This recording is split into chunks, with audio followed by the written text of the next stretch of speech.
ચાલુ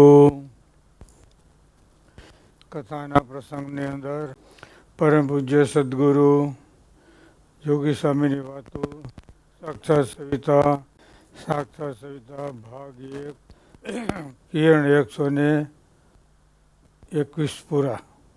આજના મંગળમય શુભ પ્રસંગની અંદર ચાલુ કથાના પ્રસંગની અંદર માયા સાથે શું કીધું? વેર કરવાનો. માયા એટલે શું કહેવાય? પહેલાં કેટલા પ્રકારની માયા કહેવાય? સ્ત્રી એ માયા, પૈસો એ માયા, પ્રજા એ માયા, મારું એ માયા, પોતાનું ધાર્યું ન થાય તોય પણ માયા કહેવાય, ધાર્યું થાય તોય એ પણ કહેવાય. એની સાથે શુદ્ધ વેર કરવાનો એમ. મહારાજ જેની સાથે વેર થયું હોય એની સાથે કોઈ ક્યારે પણ ફિટ ન થાય. જેને ભગવાનના ધામમાં જવું છે એને માટે, કેને માટે? એને માટે. આ લોકમાં ક્યાંય સુખ જ નથી, દુઃખ જ છે. દુઃખ એટલે શું? સુખ એટલે શું? ભગવાન સાંભળે એટલું સુખ, ન સાંભળે એટલું દુઃખ. બીજું કંઈ નથી. સ્વામી કે તેલ ધારા ભગવાનમાં વૃત્તિ રાખવાની. કોઈ પ્રશ્ન અખંડ કેમ રહે? તો સ્વામી કે તમે તમારા દેહને ભૂલો છો? નહીં. એમ સ્વામી કે હું ભગવાનની મૂર્તિ ભૂલતો નથી દરેક ક્રિયાની અંદર. ધ્યાનમાં બેઠા હોય, સભામાં બેઠા હોય તો સાંભળીએ, પણ સ્વામી દરેક ક્રિયાની અંદર જાણપણું છે ને એ ભજન.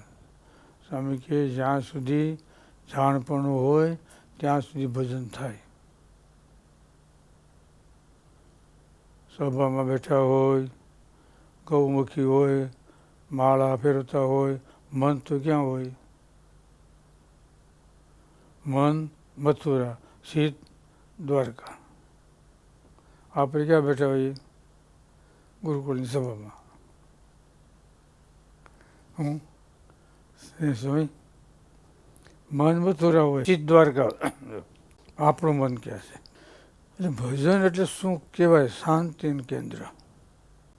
સ્વામી કે તડકેથી આવ્યો હોય, સાંજે બેસે શાંતિ થઈ જાય. ભૂખ લાગી હોય જમી લે શાંતિ થઈ જાય. તરસ લાગી હોય પાણી પીએ તો શાંતિ થઈ જાય. એમ કુસંગ એ તાપ છે, સત્સંગ એ સુખની શાંતિ છે, કેન્દ્ર છે. સુંદર સત્સંગી. સ્વામી કે ક્યાંય સંકલ્પ બંધ થાય ન થાય એ સંકલ્પ સત્સંગમાં ભગવાનના ભક્તો પાસે આવવાથી ન્યાય થાય. સત્સંગનો અર્થ એ સમજે ને, ભગવાનના ભક્ત. આકાશમાં નહીં, જે છે ને બધું અહીંયા છે. સ્વામી બાપા કહેતો સ્વામી કે જે કરવું એ બધું અહીંયા જ કરવાનું છે, અહીંથી. આથી ગયા પછી કાંઈ કરવાનું નથી. સમજાણું? જે સમજણ કરવી હોય, જે ઉપાસના કરવી હોય, જે નિષ્ઠા કરવી હોય, જે કરવું હોય. શા માટે? મૃત્યુલોક છે. અહીંયા એક ઉપવાસ કરે, બદ્રિકાશ્રમમાં 100 અને સિદ્ધિમાં 1000 એ હરખું ફળ છે. મૃત્યુલોક છે એટલે ત્યાં ભગવાન ને સંત એનો સંબંધ છે, એનો ઓળખાણ છે. માટે પૃથ્વી, માટે મૃત્યુલોક, માટે શ્રેષ્ઠ છે. અહીંથી ધામમાં જવાય, બદ્રિકાશ્રમમાંથી ન જવાય, શેતદેવમાંથી ન જવાય, વૈકુંઠમાંથી ન જવાય, ગોલોકમાંથી ન જવાય. શા માટે? પ્રલયમાં બધા નાશ થઈ જાય છે, પણ ભગવાનનું અક્ષરધામ છે નાશ થતું નથી. સમજાણું?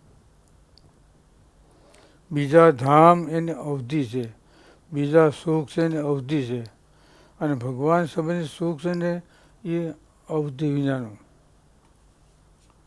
કરશ્યું ન ખૂટે એને સોર ન લૂંટે, નિર્ભય દાણ. જેમ વાપરો એમ વધે. સમજાય ને? જેમ વાપરો એમ પૈસા ઘટે ને. 100 રૂપિયા નોટ હોય, છૂટા કરો 10 દિવસ માં 90 રહે.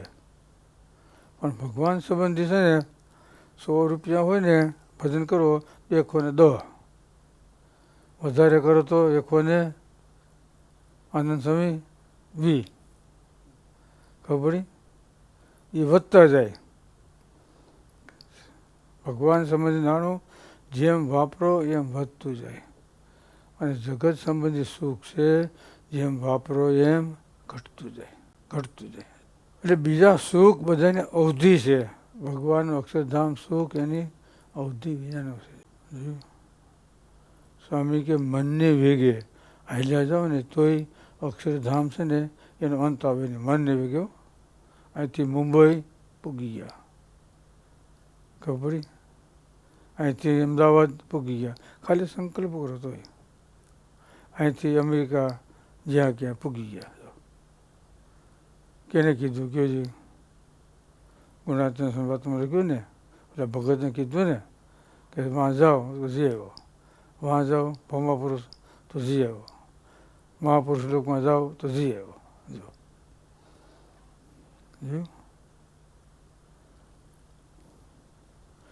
કહેનાર એટલી શક્તિ અને સમજનાર એટલી શક્તિ બેની. એને કીધું, તમે કીધું એટલે બાઢમ સત્યમ.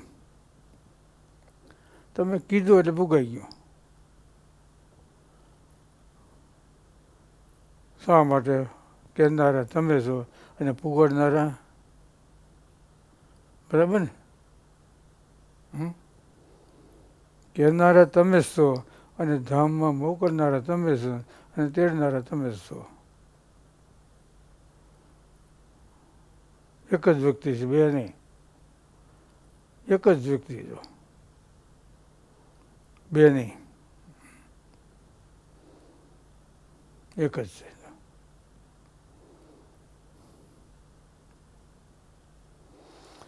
એટલે બીજું સુખ છે ને એની અવધિ છે,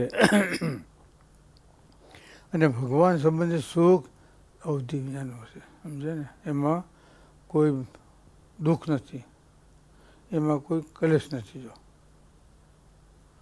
બીજું સુખ હોય એમાં સમૃદ્ધિમાં હોવો ભાગ પાડે, પણ ભગવાન સંબંધી સુખ એમાં કોઈ ભાગ પાડે?